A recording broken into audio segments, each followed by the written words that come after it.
MSc final के सभी student का मेहता कॉलेज के डिजिटल प्लेटफॉर्म पर स्वागत है। अपना सुपर कंडक्टिविटी चल रहा था। सुपर कंडक्टिविटी में पिछली क्लास में फ्लक्स क्वांटाइजेशन कंप्लीट हो गया था। आज पढ़ेंगे various theory of super conductivity. आज का टॉपिक है various theory of super conductivity. बड़ा टॉपिक है, इसमें एक सब टॉपिक है, इसमें लिखो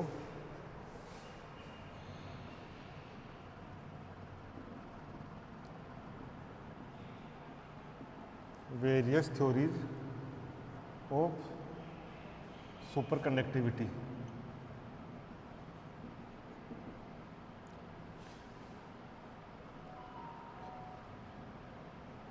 various theory of super conductivity.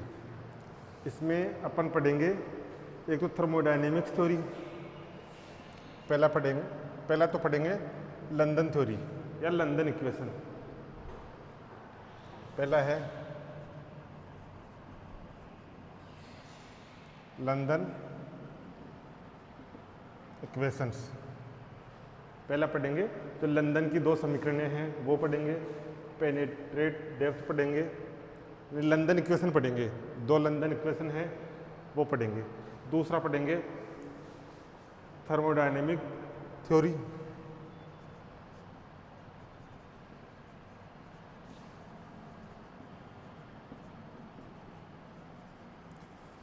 दूसरा पढ़ेंगे थर्मोडायनेमिक थ्योरी। तीसरा पढ़ेंगे बीसीएस थ्योरी। तीसरा पढ़ेंगे बीसीएस थ्योरी। बीसीएस थ्योरी के बारे में कल भी कुछ आया था पिछली क्लास में। बीसीएस थ्योरी जो फ्लक्स क्वांटाइजेशन में आपका Q बराबर Q = 2E होता है, उसको एक्सप्लेन किया है बीसीएस ने। तो माइसनर इफेक्ट था, उसको एक्सप्लेन किया है लंदन इक्वेशन ने। तो various theory of super conductivity, various theories of super conductivity. पहला लंदन इक्वेशन, थर्मोडायनेमिक थ्योरी और बीसीएस थ्योरी। यहाँ से क्वेश्चन आते हैं।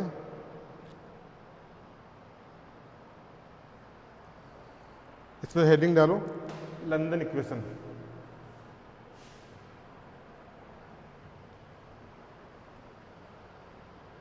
First London equation.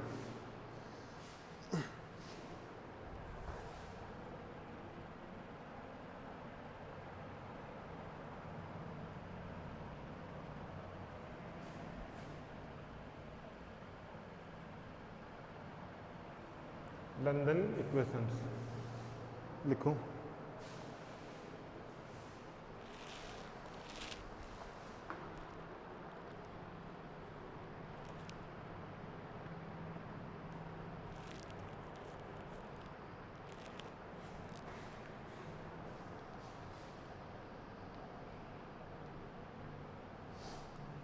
ये काम क्या आती है, इसमें लिखो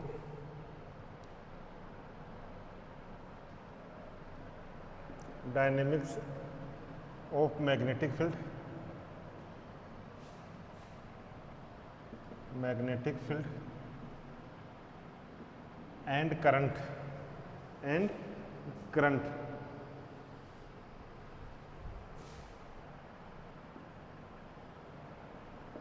इन super conductor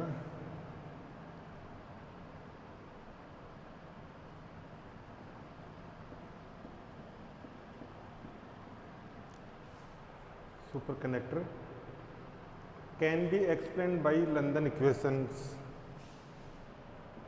can be explained by London equations.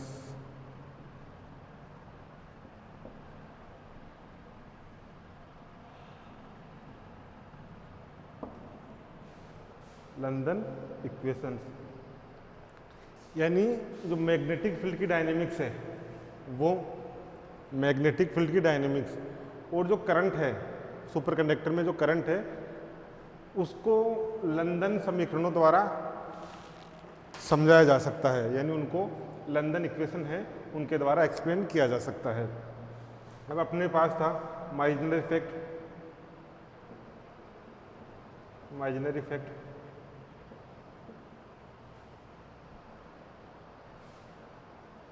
Marginal effect इसमें क्या था, b is equal to 0 inside और चाई का मान भी 0। लेकिन जब ओम्स लॉ लगाया था तो अपने पास क्या आ रहा था, b कांस्टेंट आ रहा था।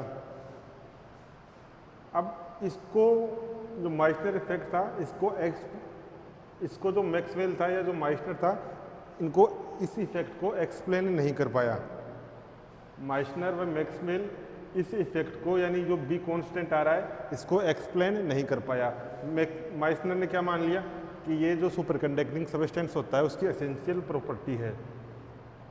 माइसनर ने क्या बता दिया कि जो बी कांस्टेंट आ रहा है ये सुपर कंडक्टिंग सब्सटेंस की एसेंशियल प्रॉपर्टी है, इसको एक्सप्लेन नहीं कर पाया। तो इसको एक्सप्लेन किया है लंदन ने। तो लिखो माइसनर इफेक्ट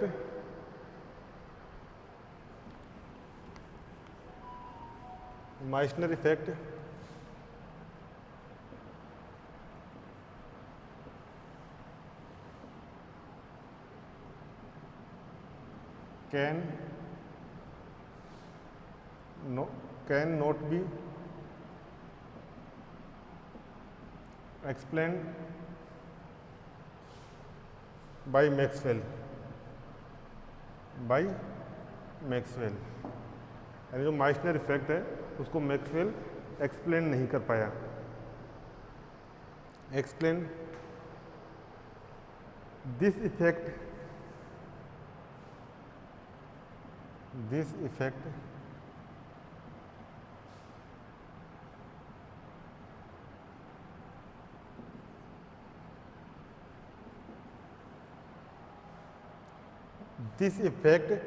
described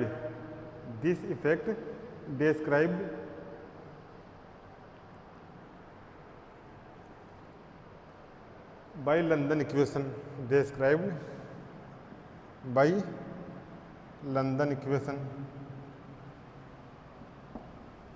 यानी जो माइसनर इफेक्ट था उसको मैक्सवेल एक्सप्लेन नहीं कर पाया या डिस्क्राइब नहीं कर पाया। लेकिन इस इफेक्ट को, माइसनर इफेक्ट को, जो लंदन इक्वेशन थी, इन्होंने डिस्क्राइब कर दिया। अब इस इफेक्ट को डिस्क्राइब या एक्सप्लेन करने के लिए लंदन ने क्या माना कि जो सुपर कंडक्टिंग सब्सटेंस है इसके अंदर कंडक्शन 2 इलेक्ट्रॉनों द्वारा होता है। यानी इसके अंदर जो इलेक्ट्रॉन होते हैं 2 टाइप के होते हैं, एक होता है नॉर्मल इलेक्ट्रॉन, एक होता है सुपर इलेक्ट्रॉन। तो लिखो लंदन सजेस्टेड दैट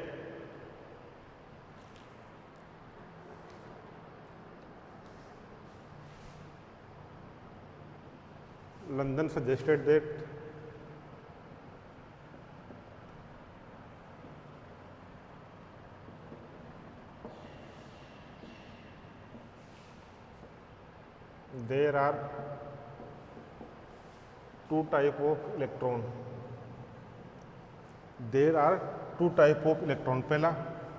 पहला है आपका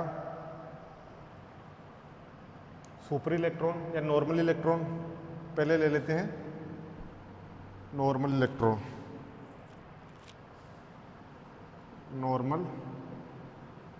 इलेक्ट्रॉन। दूसरा है सुपर इलेक्ट्रॉन।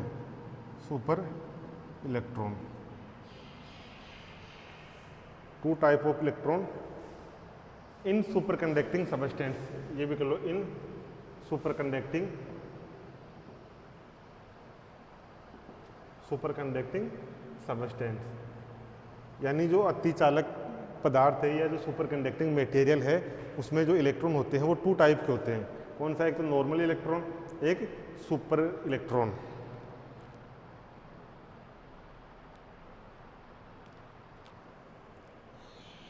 अब जो नॉर्मल इलेक्ट्रॉन जब सुपर कंडक्टिंग मटेरियल में गति करता है, यानी सुपर कंडक्टिंग इलेक्ट्रॉन में जाता है, तो इसको ये विथ रेजिस्टेंस जाता है, विथ रेजिस्टेंस, और ये super electron without resistance.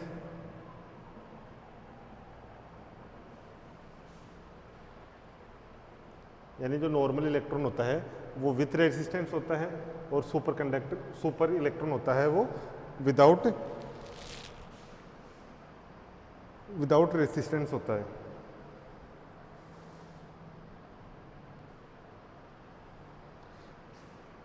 Normal electron with resistance होता है और सुपर इलेक्ट्रॉन विदाउट रेजिस्टेंस होता है। अब जो नॉर्मल सुपर कंडक्टिंग सबस्टेंस के अंदर नॉर्मल इलेक्ट्रॉन है, उसका कंट्रीब्यूशन जीरो होता है, नेग्लिजिबल, यानी बहुत कम होता है। तो नॉर्मल इलेक्ट्रॉन है, इसका योगदान सुपर कंडक्टिंग सबस्टेंस के अंदर बिल्कुल कम है, नेग्लिजिबल है। इसमें लिखो according to London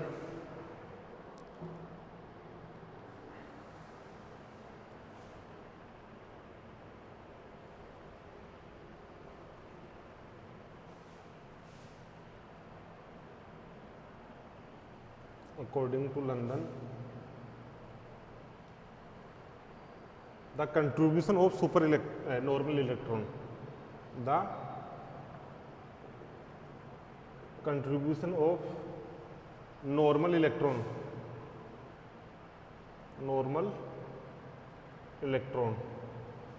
in superconductor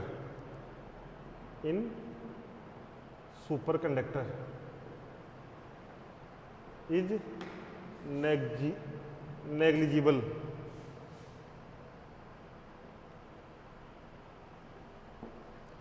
यानी सुपर कंडक्टर के अंदर जो नॉर्मल इलेक्ट्रॉन है, इसका कंट्रीब्यूशन नेग्लिजिबल या जीरो होता है। नोट करो।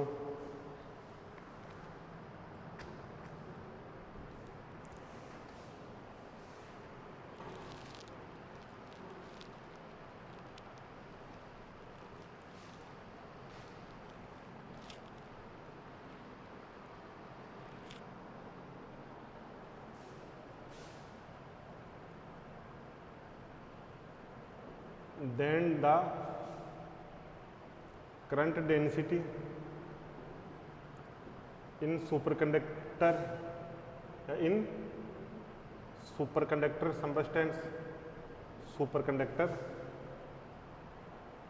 सबस्टेंस, यानी इसका कंट्रीब्यूशन तो क्या होता है, नॉर्मल इलेक्ट्रॉन का contribution zero,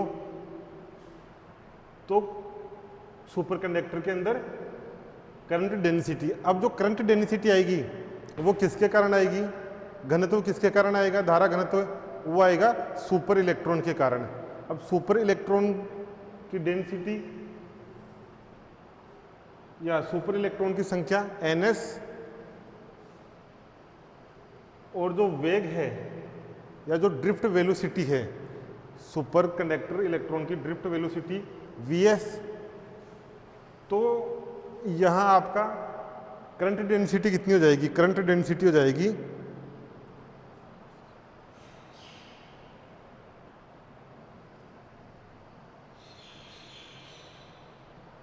equation 1 NS VS Q, जहाँ NS क्या है,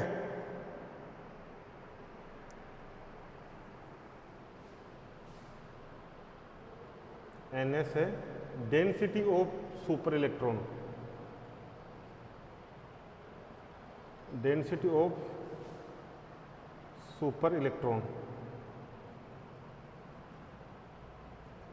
इन सुपर कंडक्टर या इन सुपर कंडक्टिंग सबस्टेंस,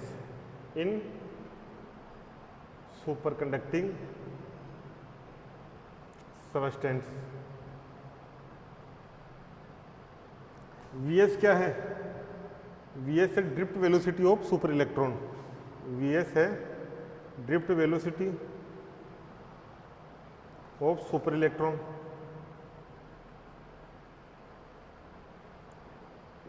इन सुपर कंडक्टिंग सबस्टेंस,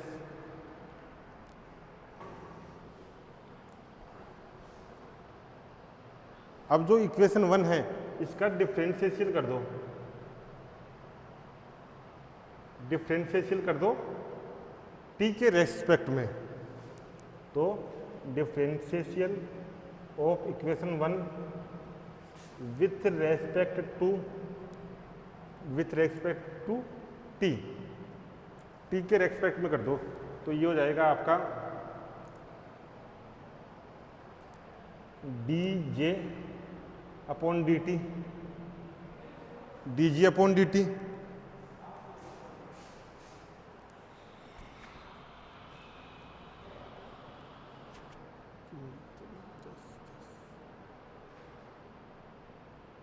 उधर नहीं है,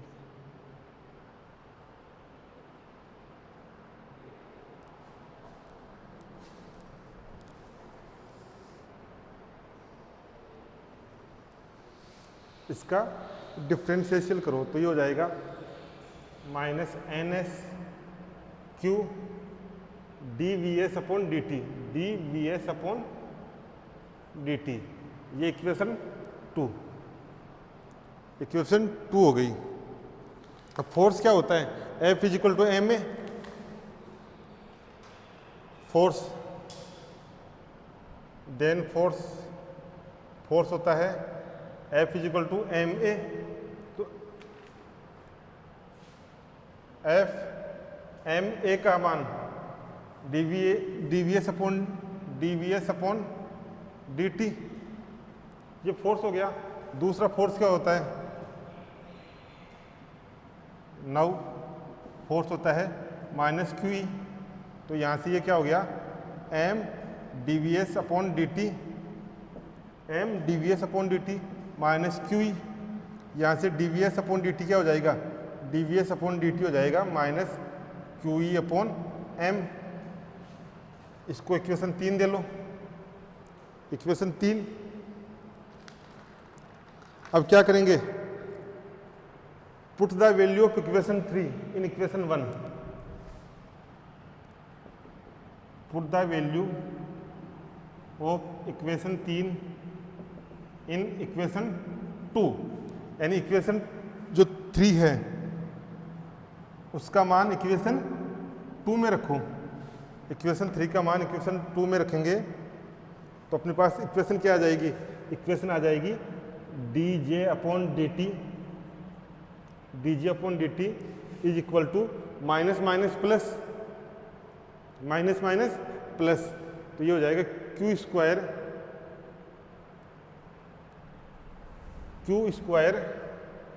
N S E upon M, Q square N S E upon M.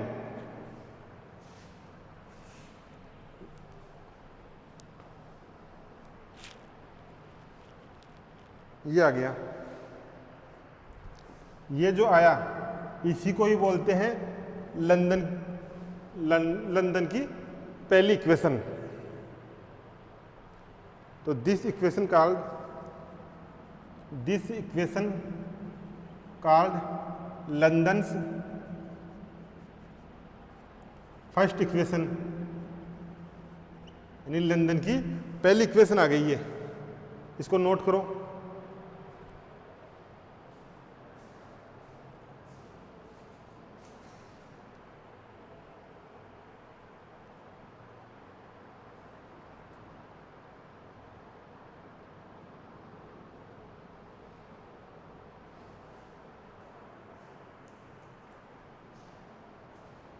Note करो इसको।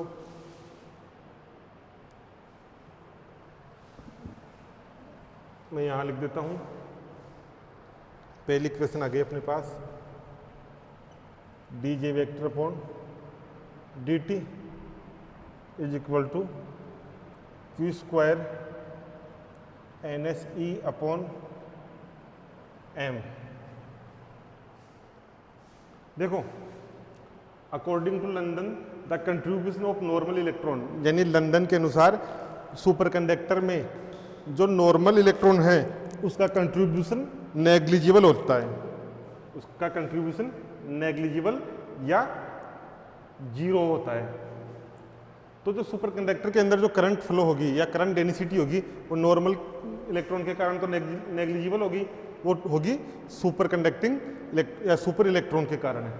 Then the current density in superconductor substance, जो सुपर कंडक्टर सबस्टेंस है उसके अंदर करंट डेंसिटी वो किसके कारण होगी, नॉर्मल के कारण तो जीरो होगी, नेग्लिजिबल होगी, वो होगी एन सुपर इलेक्ट्रॉन के कारण। तो सुपर इलेक्ट्रॉन के कारण करंट डेंसिटी आ गई JS माइनस चार्ज है, इलेक्ट्रॉन का चार्ज माइनस ही तो होता है, ये हो गया NSVSQ, जहाँ NS क्या है, NS है density of super electron, super electron की डेंसिटी सुपर कंडक्टर सबस्टेंस में।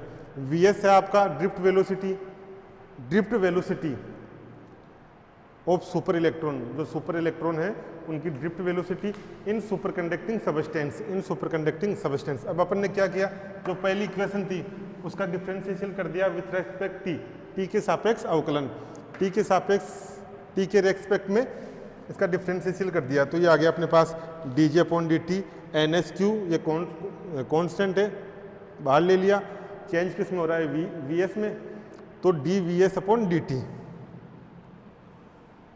अब यहाँ देखो फोर्स होता है F = ma, को लिख सकते हैं, एक्सेलरेशन को लिख सकते हैं dV/dt या d वेलोसिटी/dt, तो F ma और F क्या होता है, F होता है -QE, यहाँ से ये आ गया एक्सेलरेशन का मान, ये आ गया -QE/m, तो इक्वेशन 3 आ गई, तो 3 का मान समीकरण 2 में पुट करेंगे, 2 में पुट किया तो अपने पास ये आ गया dg/dt Q² NSE/m, इसी को कहते हैं लंदन फर्स्ट इक्वेशन।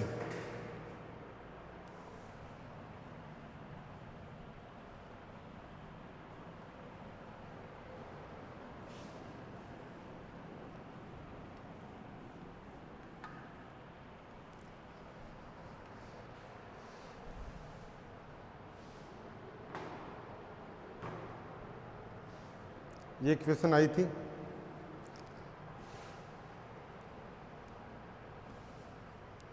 अब इसका कर्ल ले लो, इसका कर्ल ले लो, यानी taking curl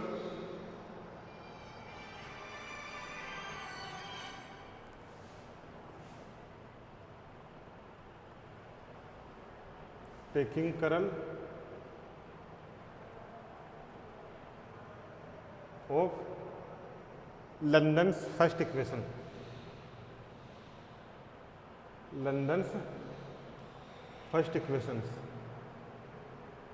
taking curl of London first equation. पहली इक्वेशन उसका कर्ल ले, तो ये हो जाएगा dg/dt Q² NSM del cross B sorry E del cross E, ये हो गया। अब यहाँ से जो मैक्सवेल इक्वेशन है, मैक्सवेल की थर्ड इक्वेशन है, वो मैक्सवेल की थर्ड इक्वेशन क्या होती है, अपने पहले भी मैक्सवेल की थर्ड इक्वेशन पहले भी आ गई थी, ये जब अपन ने मार्जिनल इफेक्ट पढ़ा था तब आ गई थी। फ्रॉम मैक्सवेल्स थर्ड इक्वेशन, क्या होती है थर्ड इक्वेशन मैक्सवेल की, मैक्सवेल की थर्ड इक्वेशन होती है आपकी del cross E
del cross E minus del B upon del T. ये मान पुट करेंगे तो अपने पास क्या आ जाएगा, ये आ जाएगा अपने पास del cross D J upon D T Q square N S M, यहाँ से आ जाएगा minus D B upon D T, ये आ जाएगा।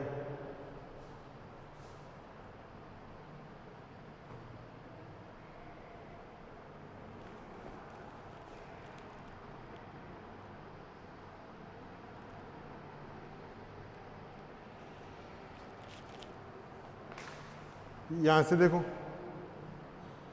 इसको ऐसे लिख सकते हैं अपन del cross J, del cross J minus Q square N S M B,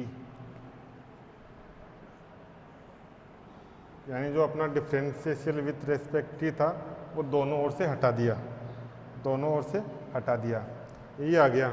और ये क्या है, this equation called London second equation, this equation called, this equation called London second equation, this equation called London second equation. तो London की second equation ये आ गई, del cross J, del cross J minus Q square N S upon M B, ये first और ये London की second.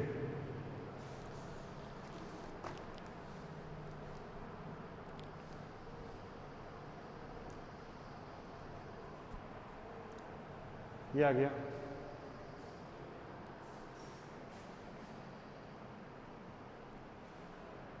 ये दोनों लंदन की इक्वेशन हो गई।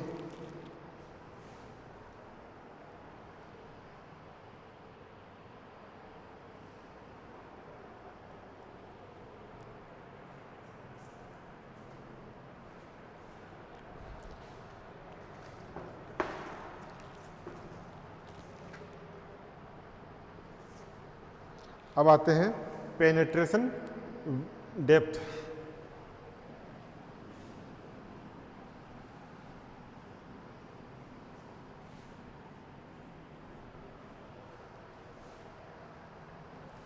नेक्स्ट है पेनिट्रेशन डेप्थ।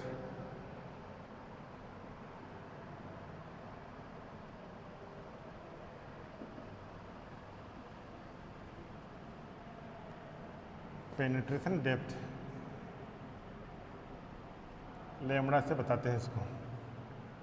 डायग्राम बना लो सबसे पहले इसका।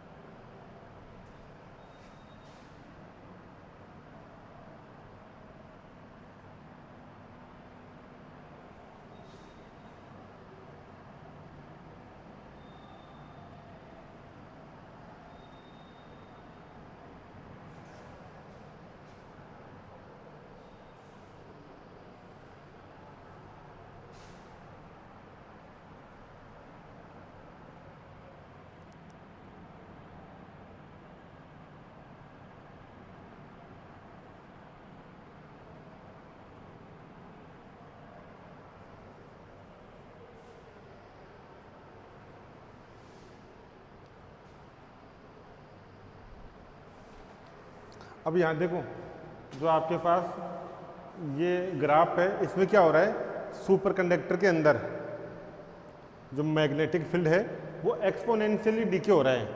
सुपर कंडक्टर के अंदर जो मैग्नेटिक फील्ड है वो एक्सपोनेंशियली डीके हो रहा है, और डीके होता होता यहाँ जीरो हो जाता है। तो लिखो, inside the superconductor magnetic field decay exponentially. इसमें लिखो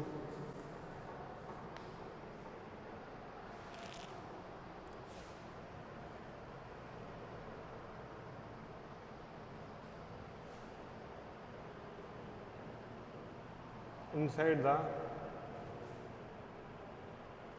superconductor मैग्नेटिक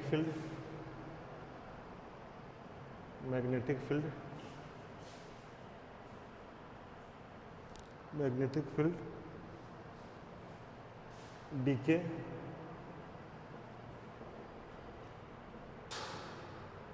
एक्सपोनेंशियली डीके।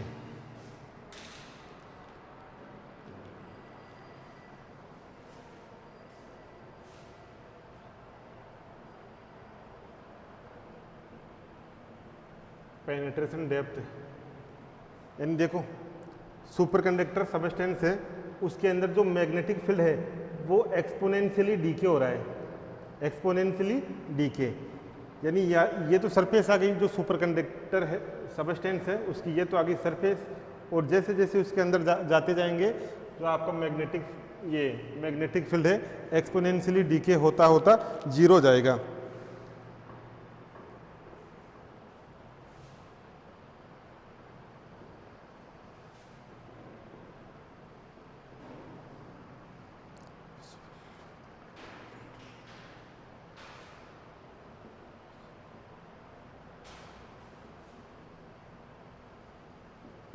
और जो पेनेट्रेशन डेप्थ है, यानी लेमडा, वो क्या है, वो दूरी जहां पर मैग्नेटिक फील्ड का मान इसकी सरफेस पर जो मान है उसका 1/e हो जाए।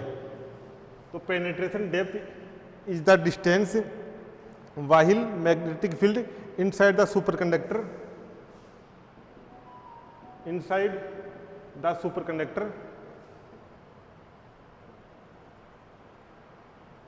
become 1/e of its value of surface,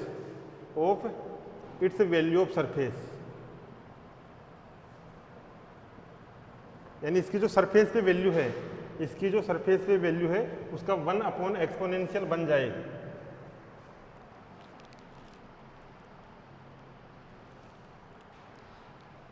ये हो गया। एट दिस डिस्टेंस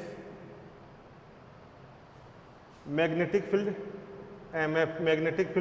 क्या होगा? मैग्नेटिक फील्ड होगा B/E, जहां B नोट क्या है? B नोट है मैग्नेटिक फील्ड एट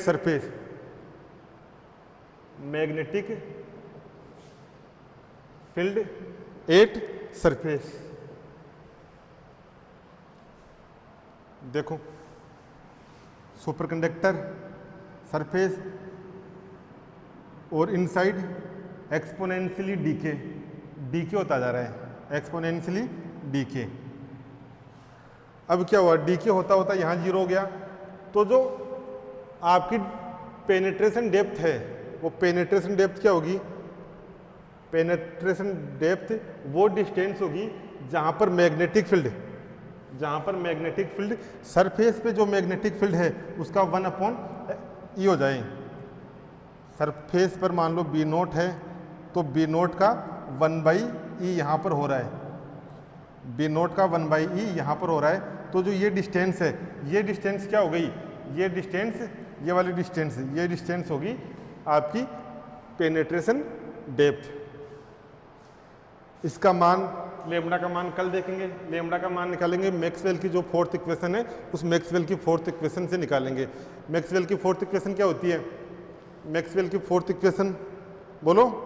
मैक्सवेल की फोर्थ इक्वेशन होती है del cross B is equal to mu J, जहाँ म्यूजे का मान टोटल करंट डेंसिटी जो सुपर इलेक्ट्रॉन के कारण है वो, और जो नॉर्मल इलेक्ट्रॉन के कारण है वो।